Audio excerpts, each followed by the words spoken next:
Reducing the Exaggerated Inner Critic, Chapter 5. Thank you for being here. You know, every small improvement that we make in this topic is a huge development of our personality, of our inner freedom. Each small increment in changing the relationship we have with our inner critic means a lot for our other goals in terms of creative freedom, fulfilling our dreams, resolving our conflicts, etc. All right? So, focus on small improvements, on small achievements, on small improvements in understanding or in your ability to actually capture your inner critic while is in its exaggerated influence you. Capturing the moment, understanding, hey, you exaggerated here. No. This is false information. You are misleading me. No. Now I understand. Now, each time you manage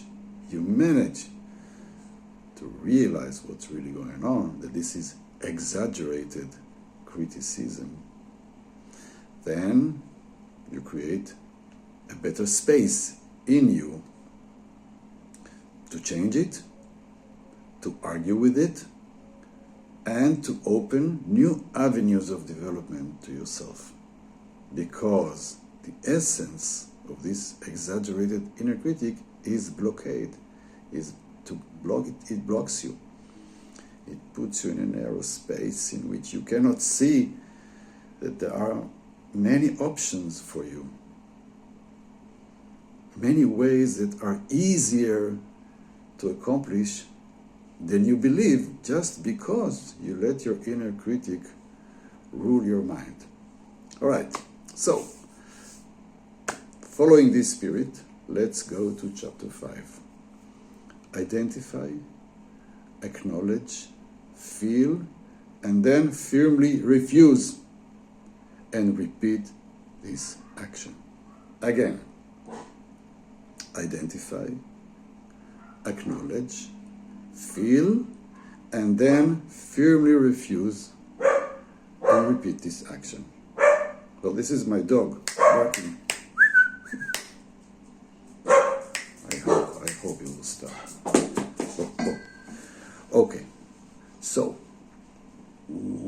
as I said before, it is our job to realize, to identify, to question this inner critic, the information it delivers us. Many times it comes with emotional tone that says, I'm not okay, you're not okay. You would like to identify this, as if you're looking at it from the side. You just want to identify that exaggerated action is taking place in your mind right now. It is exaggerated. It is not really what's going on. Acknowledge this. Acknowledge to yourself. Okay, identify and acknowledge. I want you also to feel it. It's very important, because the exaggerated inner critic hits us through emotions. We feel as if we're not okay, and then our logical brain cooperates with this feeling. Yes, I'm not okay. And then it brings all the information, the logical information that contributes the feeling that I am not okay. I want you to feel that part in you. I want you to feel the unnecessary guilt or shame that usually accompanies the exaggerated inner critic action or influence. You may feel a little bit pinch of weight, of this little hurt of shame, of guilt, of feeling I am not okay. Part of acknowledging and identifying is coming from being tuned to your emotions. So I want you to realize, recognize, acknowledge, and feel it. Learn to feel it. And learn to question these feelings. Because if they are coming from exaggerated information, these feelings are also exaggerated and are not really appropriate to the situation. Okay? Recognize, acknowledge, and feel. Don't let this guilt take you quickly to a dramatic place where you feel really, I am guilty. Don't let this shame take you to the same place. Just try to observe. Try to recognize, try to acknowledge, and feel. Contain it. Once you made this, you are able now to make this choice of firmly refusing. I do not agree. I do not agree with you.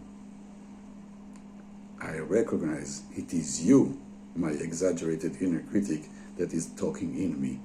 And I know, I have learned from experience that you are exaggerating, that you are manipulating me into a very, very certain and narrow state of mind in which I am sure that I am not okay, that I am wrong, that I'm mistaken, even that I need to be punished or something like this.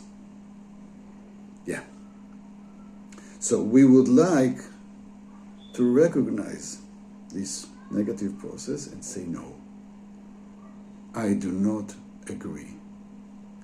I do not agree with you. And you may need to repeat this refusal,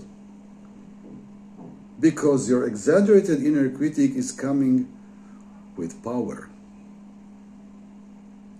It is not that easy to cope with this part in us that is fueled with self-blame, self-guilt, which are very, very powerful negative emotions. It's not easy to fight back. So you need to practice, and you need to refuse a few times. You need to practice this refusal.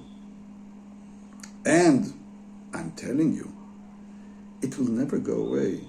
It is a continuous practice, a continuous or repetitive refusal. In the space where we're living here as humans, fears, we are bombarded by fears. Even we got used to it. These fears nurture our exaggerated inner critic. And most of the time we are not aware of this. So trust me, you'll have a lot of work with this. And despite this a lot of work, you will have more work later. You'll need to make it a habit. This is the representative of negative things in life. And they're going to stay here, but we can become better in coping with them, in transforming them. And if we want to transform them, we need to recognize, acknowledge them, feel them, and then to say, no, I will not participate. I do not trust you. You are exaggerating. You are manipulating me. You're hurting me. It doesn't help me change. It doesn't help me solve a problem.